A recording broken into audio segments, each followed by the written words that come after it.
বিয়েতে আল্লাহর সাথে নাফরমানির লিস্ট।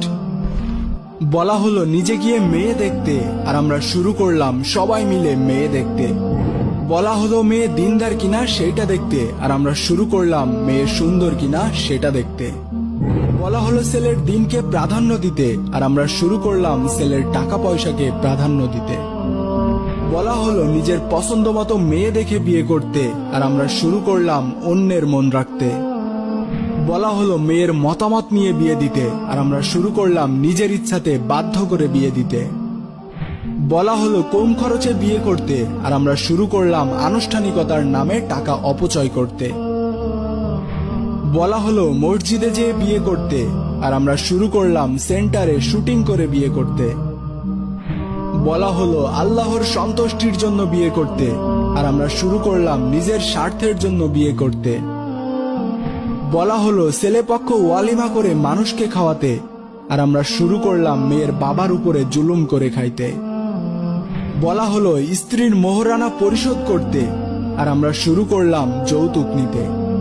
বলা হলো দ্রুত বিয়ে করতে, আর আমরা শুরু করলাম পিছিয়ে বিয়ে করতে। বলা হলো বিয়েকে সহজ করতে, আর আমরা শুরু করলাম বিয়েকে কঠিন করতে। বলা হলো নতুন বউকে দেখে দোয়া করতে, আর আমরা শুরু করলাম হাতে টাকা ধরিয়ে দিতে। বলা হলো স্বামীকে সম্মান করতে, আর আমরা শুরু করলাম নিজের ইচ্ছাতে নিয়োজিত করতে। বলা হলো স্ত্রীকে ভালোবাসতে, আর আমরা শুরু করলাম শালীর সাথে মিশতে। বলা হলো স্ত্রীর সাথে সুন্দর করে কথা বলতে, আর আমরা শুরু করলাম তার সাথে দাসীর মতো আচরণ করতে। বলা হলো দেবর থেকে দূরে থাকতে, আর আমরা শুরু করলাম দেবরের সাথে ফাজলামিতে মেতে উঠতে। বলা হলো স্বামীর জন্য সাজতে, আর আমরা শুরু করলাম একজন রাস্তার ছেলের জন্য কামনার বস্তু হতে। বলা হলো স্ত্রীকে পর্দায় রাখতে, আর আমরা শুরু করলাম তাকে নিয়ে বাজারে বেড়াতে। বলা হলো সামর্থ্যহীন দিনদার পুরুষগণ ফিতনা হতে বাঁচতে কলমা করে রাখবে, আর আমরা শুরু করলাম এঙ্গেজমেন্ট বা রেজিস্ট্রি করে রাখতে। এরকমই আরো হাজারো ঘটনা আছে যা আমরা সব সময় উল্টোটাই করে থাকি। আমাদের কারণেই বিয়ে নামক ইবাদতটি দিন দিন কঠিন হয়ে গিয়েছে।